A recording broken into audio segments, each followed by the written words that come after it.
The internet has done something to the political left and right in this country. For the longest time, for me growing up, we had this moral right wing that was, critical of, I guess things that were damaging the sanctity of family and things like that. There was putting censorship stuff. I guess it wasn't entirely right wing, but we had this moral mentality in politics that is now almost exclusively on the left. Now, almost exclusively. The right still retains a lot of their, moral sentiment. But something happened. It's really weird. And now we're seeing the rise of this identitarian left. It's not necessarily entirely identitarian, but it's this weird moralistic dogma where things are based on morality instead of principle. But morality is ever shifting among these people. Part of what we see then is a fun-loving right wing that's making jokes. The Daily Wire, they do an amazing job at making memes and making fun of people who take things way too seriously. I have this tweet here from Reza Aslan. Twitter is allowing calls for, genocide, and then Reza himself is shocked that someone would say the same thing to him to prove a point, showing either, as the tweet on the screen shows, either Reza Aslan is dangerously stupid and inciting violence, or he's intentionally lying and misleading people using bad faith tactics to promote violence. Either way, how does Twitter allow this? But you can't tweet about voter ID or learning to code. I've said it before, I'll say it again. I believe the left is going insane. Now, the first thing we need to address, and I've got some tweets I want to go through, is that Twitter is biased, Facebook is biased, they're biased against the right. For the most part, they're also biased against anti-war left, for sure. But because they ban the crazies on the right, you only see the clean and proper individuals on the right. Because they don't ban the crazies on the left, like Reza Aslan, you see truly insane psychotic calls for violence that go, unanswered. Sean King called for terrorism. It happened. He praised the terrorist and then later deleted one of the tweets, the ones where he praised the terrorist, but the call remained and The Intercept published it. So what I think happens is, first and foremost, we have our perspective is skewed because the right is being cleaned up and the left isn't. But this results in high-profile individuals seeing left-wing insanity as acceptable and embracing it, maybe because they're stupid or because they're liars or because they want attention. And I've got some examples for you to back up this hypothesis. The first thing I want to do is take a look at this tweet from Reza Aslan. I believe what we're seeing is an overt call for the genocide of people who hold I don't know if genocide is the right word, but he wants the mass execution. He wants to, I don't want to interpret what he's saying. I'll remove my opinion and I'll use his own language. He wants Trump supporters, all of them, the MAGA hat, the evil racist scourge eradicated from society. What does he mean by that? I mean, to me, saying that all of these people, and then referencing this evil racist scourge must be eradicated, he refers to the president as a racist. He refers to all of them, his supporters, and then says the racist scourge. He didn't mention ideology necessarily. The subject of that tweet is individuals. So maybe he's talking about terror, but he doesn't talk about terrorists. He talks about terror supporters. To me, it sounds like he wants all of the Trump supporters dead. He then has another tweet. These are not necessarily in chronological order. I just made this image. Reza Aslan tweeted to Kellyanne Conway that you are the depraved evil we need to eradicate. He said, you, to Kellyanne Conway, we need to eradicate. Sounds like he's saying to kill her. I don't know how else you interpret that. He said, you, subject of the sentence, you, we need eradicate. That's how, basic grammar and syntax works. He then has this other tweet. Again, if my using Kellyanne Poll's own word eradicate back at her means I'm threatening her life, then her using the word means she was threatening the El Paso shooter. We are tired of this constant bad faith BS from the right, and we're not going to put up with it anymore. Okay, hold on. Kellyanne Conway referred to the shooter as a bad guy who should be eradicated, whose ideology or something should be eradicated. Well, I get it. There are people calling for the death penalty. Most people in this country support it. I don't. I can understand why someone might have that reaction and say, hey, the perpetrator, these people need to be eradicated. While I disagree with the death penalty, that is still within the confines of what we can understand and empathize with, right? I get it, man. You know, even though I oppose the death penalty, when I see somebody demanding it because a friend or family member was killed, I totally get it. I totally get it. I understand the emotion. I can empathize. I can feel what they feel. I just, don't think the death penalty is the right thing. I don't. But I can understand that emotion. Pointing the finger at Trump supporters, who are mostly like middle Americans, working class people who are just hooting and hollering, that is insane. And that makes no sense. But here's the best part. Reza goes on to say, another death threat. Why? Because someone said, quote, tell your client I will eradicate him. And then Reza Aslan published the guy's email. So hold on. Reza Aslan, 11 hours ago, said it was bad faith to claim that eradicate was a threat, but 22 hours ago said that someone saying he would eradicate him is a threat. This says to me that, like my tweet says, either Reza Aslan is dangerously stupid, or he knows he's lying and he doesn't have any principles. He's just saying, I am right and I will kill you, and if anyone says anything to me, it's wrong. But this is a common thread we see among what the left is becoming. I think there are a lot of people who are like former liberals, former Barack Obama supporters, who are now Trump supporters, who are now independent. Personal friends of mine are now straight up independents. And it's really funny because when I bring this up, you get these far left wackos like Reza, not him specifically, but people being like, Tim Pool's lying. Like, I have friends. I'm not exaggerating. Like, who do you think I hang out with? I live in a big city. There's not like a secret cabal of Trump supporters I'm hanging out with in the New York, in the tri-state metro. Okay? Maybe in the Philly area, but not really. The people I hang out with, skateboarders, yeah, they used to be left-wing. Used to be keyword. The weirdest thing to me was when pro skateboarders hit me up like, hey, dude, you're doing a great job. I appreciate it. I'm like, what has happened? I'm one of those skateboarders. Dude, skateboarders are anarchic. They reject society. Many of these people refuse to get jobs. Like skateboarders are very, very close to being anarchist. In fact, there's an overlap between the two. And now all of a sudden, my skateboard friends are straight up, nope, not voting Democrat, I'm out. Where do people think I grew up, right? What's happening with the mainstream left, I think, is partly due to people like Reza being attracted to nonsensical outrage. And let me give you more examples of this outrage culture. So in this tweet, I reference what I say is a garbled, generic talking point to generate attention. There is nothing specific said. There is no explanation. There is no solution. This tweet is an excellent example of keyword stuffing used by media to generate traffic and get attention. And this is in reference to a tweet by a verified Twitter user who works with Indivisible Team, Lee Greenberg, who said, let's all be really clear on this. The shooting in El Paso was a terrorist attack targeting Latinx people. It was spurred by the same white nationalist ideology that is promoted by the President of the United States and mainstreamed by Fox News. 22,000 retweets. Congratulations. This tweet is a perfect example of drone-like, ignorant behavior. You know what, man? I think we have a serious problem with snowplow parenting, with the snowflake generation.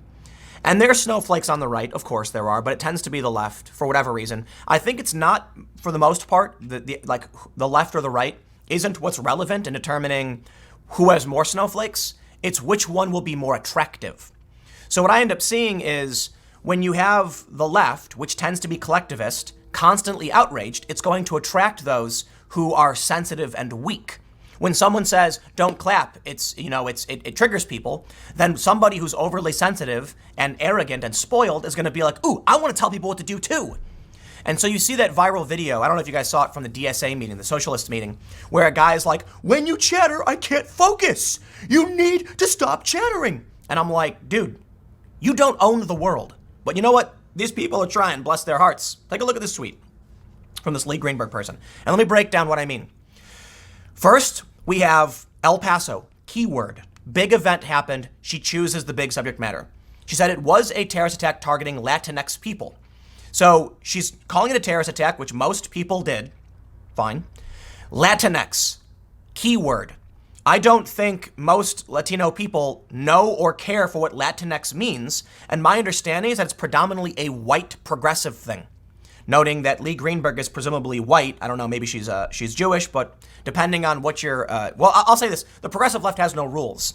Sometimes Jewish is a minority group and sometimes it isn't. I don't know.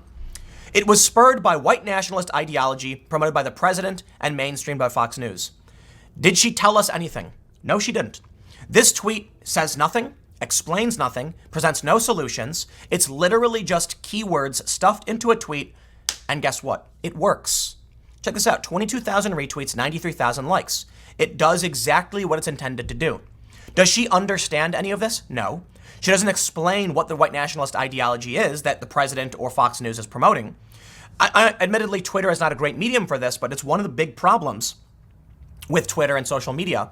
And I'll throw some shade towards Trump as well. At this point, everybody should get the hell off Twitter. Twitter is an awful, ridiculous nightmare, and it's bad for everybody. I can appreciate the president,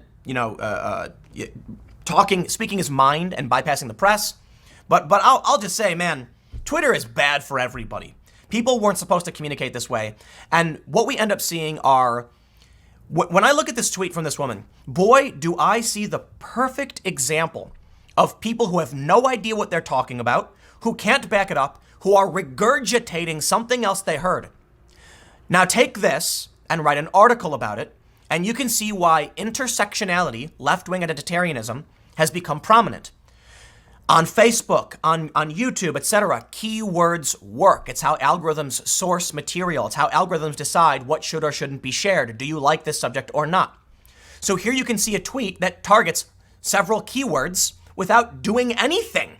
Imagine if, I made a tweet where I was like, man, Fortnite, Call of Duty, and Minecraft talk about gaming, right? This is something that needs to be talked about, the greatness that is Division 2 and Fortnite. Just like stuffing those keywords in an article and then hoping, the algorithm picks it up and puts it in front of people. Here's the thing. I don't know if Minecraft is still popular on YouTube. I have no idea. But Fortnite and Minecraft, I'm just throwing those out there because at some point they were popular on YouTube. You could make a video where you use the word Fortnite and it will promote that video. So she might as well have said, let me be really clear, Fortnite on this. You see the point I'm trying to make is, when you break down this tweet, she told you nothing. All she did was take surface level sentiment without explanation and regurgitate it into a gigantic, disgusting ball of vomit, and she got 22,000 retweets. Young people can see this happening. Look at all the kids who are spitting in ice cream or licking it or whatever, trying to get attention. That's what we're seeing, but it's infecting politics, and that is a nightmare. It is dangerous. Take that kid who licked that ice cream for attention. The people who kept repeating it, even after she got arrested, people kept doing this because they don't care about the repercussions. Now take people like Lee, who know they can get followers and retweets, and it feels good to get those internet points. These people are losing their minds. And they put out garbled nonsense, which she just basically took keywords that mean nothing and stuffed them up. But I got more for you. So this woman, Caroline Rothstein, this one's not the same example. This is an example more of a virtue signal. So let me show the tweet first here, and then I'll show you my response. This woman said, saying, quote, "No thank you, I got it," to the middle-aged white man on the airplane who offered and began to take my suitcase out of the overhead compartment for me was a quickly calculated act of resistance. It's got 28,000 responses and 555 replies. This is an example of a failed virtue signal. She tried coming up with anything that could be deemed resisting middle-aged white men who were overstepping bounds, and all she did was tell a story of a guy who was helping her with her bag. What insane reality do these people live in? This is a clear example of someone whose brain is infected with some kind of permanent, persistent delusional state. That's what I call it. The fact that she saw this circumstance of a guy being like, let me grab your bag for you. People do that for me all the time, and I'm a guy.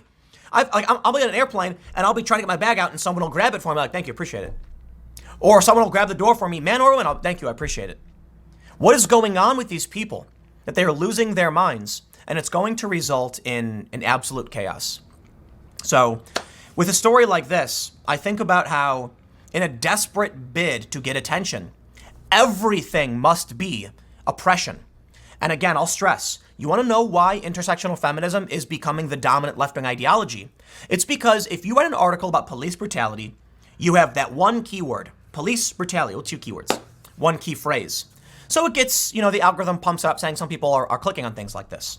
Then you have another story called feminists rise up or something. And the feminists, will click it. But guess what happens when you combine these things? Now you have feminism is the response to police brutality against trans people of color. All those keywords, and then Facebook goes, shoves it in your face. Now all of a sudden, the dominant media that is going to be intersectionality, because they can take one story and turn it into a story with 50 keywords, which will absolutely shut down stories without those keywords. You end up with people who live in this delusional state, who are then desperate for attention because that's what people really want. They just want to be noticed. And so she's like, how dare this white man take my bag out of a compartment? Who cares? Who cares? Go watch that video about the Democratic Socialists and you will see the repercussions of this kind of psychotic mentality. You will see people saying things like, don't use gendered language when addressing the crowd. So what? Who cares? Chill. You can't control the world. You can walk outside and I can say whatever the hell I want. So I get it. You've made yourself a safe space. Fine. You're in your safe space. Do whatever you want. But this DSA meeting gives us an example of how insane people are getting. How they're like, don't clap, don't cheer. And then the guy says something. I can't remember what he said. And then everyone starts clapping and cheering. He goes, whoa, whoa, whoa, whoa, stop. We're almost there. Please just do jazz hands. We don't want to hurt our invisible disabled friends. I kid you not. That's what he's talking. He said something to that effect. There are people with disabilities you can't see. People are becoming increasingly weak. Very, very weak. Everything is scary. Everything is violence. And you know what? I don't know what the solution is. But I want to give you this. I want to end by highlighting this old story about Reza Aslan, who ate brain. Now I know a lot of people are going to say it's a cheap shot, but hear me out. It's not a cheap shot. I really have a point to bring this up. Reza Aslan has tweeted about eradicating, in a sentence he said, we have to eradicate this scourge where the subject matter was Trump and his supporters. I don't know what he meant by that other than, to me, it looks like he wants to kill people. Sure. Now, a lot of people have pointed out that on a CNN show, Reza Aslan ate human brain. He ate a small piece of charred human brain with Hindu cannibals. A lot of people use this as a low blow to point out, he's nuts, but there's actually a better point here. While by all means criticize the guy for eating human, the bigger issue is why Reza Aslan ate human brain. He did it because he was desperate for attention, in my opinion. At the time, when this story happened, Reza Aslan ate brain. CNN was trying to do a show, and a lot of companies were trying to be like Vice. Vice is edgy, breaking the rules. I remember they did one where Ryan Duffy was wearing bulletproof clothing, and they actually shoot him. And the bullet falls off the clothing. It's actually rather impressive. I believe the reason Reza Aslan ate brain is the same reason he fervently tweets about punching children, which he's done, and about eradicating the scourge in reference to Trump supporters, I guess. So why is Reza Aslan doing any of this? In my opinion, for the same reason he ate brain. In the CNN show, he sits down with them and trying to be edgy and push the envelope, he ate brain. Well, guess what? You stepped over the line, pissed everybody off, offended Hindus because these are a fringe sect of weirdos who are eating brain. Look, Shane Smith of Vice met with an actual cannibal, and they did a video called the Cannibal General of Liberia, which got millions of views. It was interesting. The guy talks, and there's the trailer for it. He's like, you must drink the blood of the baby or something crazy like that. So what I see here is somebody who's desperately trying to be cool and thinking they're going to cross that line, and so they eat brain. Now, some people have said he was forced into doing it. He didn't want to. I don't care. Why would you sit down with these people and then take the brain and eat it? Just run. Don't do it. And there was I guess I've heard some stories where the producers were like, do it. And other stories where he felt like they might actually kill him if he didn't. Doesn't matter. He sat down with cannibals. He ate brain. And my opinion is that, just like the tweets he's putting out, he's doing it on purpose because he's desperate for attention. Well, this was crossing the line. Reza doesn't seem to understand. All he does is cross the line. I gotta admit, I have no idea how this guy is famous at all.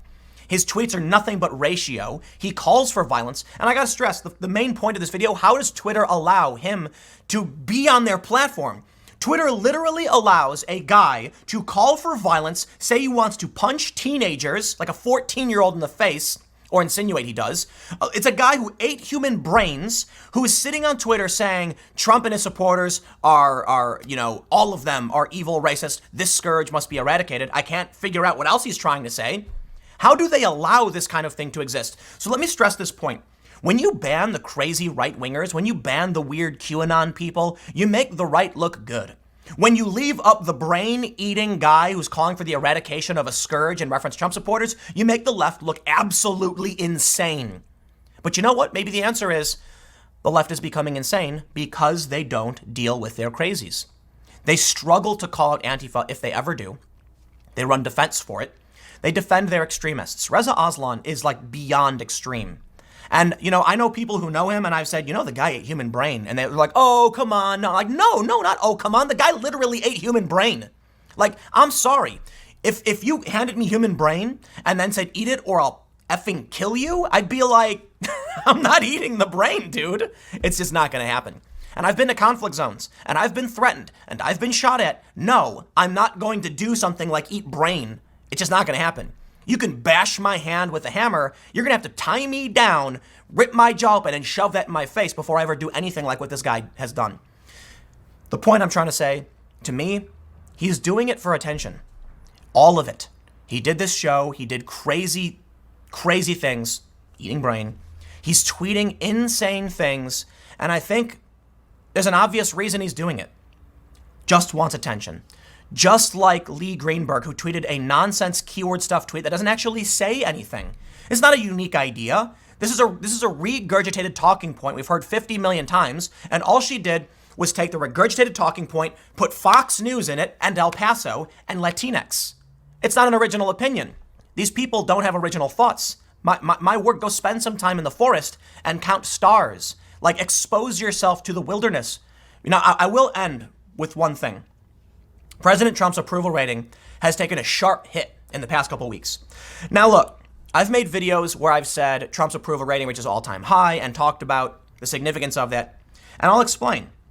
When Trump goes on a tweet tirade and people say things like, oh, Orange Man bad over and over again, and his approval rating goes up, well, in my opinion, it's significant that his approval rating reaches an all-time high. I don't think it's significant that his approval rating has gone down because it's in line with things we've seen before. It goes up, it goes down, it goes up, it goes down, but it's trending upwards. Even though it's gone down now, it's not even the biggest drop we've seen in the past couple of weeks. So I will stress a warning to Trump supporters and to Trump himself. You risk losing moderates when you tweet out things that are overly offensive or look childish. I think Trump would do great to tweet less. And that's not just me, a lot of people think so. I can appreciate him speaking his mind, but everybody should tweet less, and the president can set an example. So I give this warning to Trump and his supporters that you do run the risk of losing the moderates. However, polls show, there's another poll out now, showing Trump actually is more appealing to a certain degree to moderates than the Democrats are. 100%.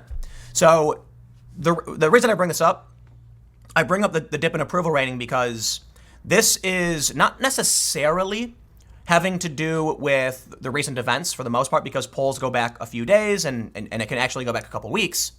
But to show that, don't think Trump and his supporters are invincible in this fight. Don't think Trump is guaranteed to win. You are absolutely not. Trump's approval rating is still below 50%, and you are going to see record voter turnout.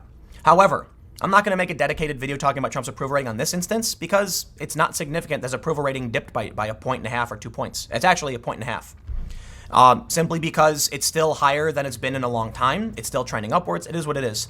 So I'll leave it there. This turned out to be a long one because, boy, I got a lot on my mind. Stick around. Next segment will be at 1 p.m. on this channel, and I will see you then.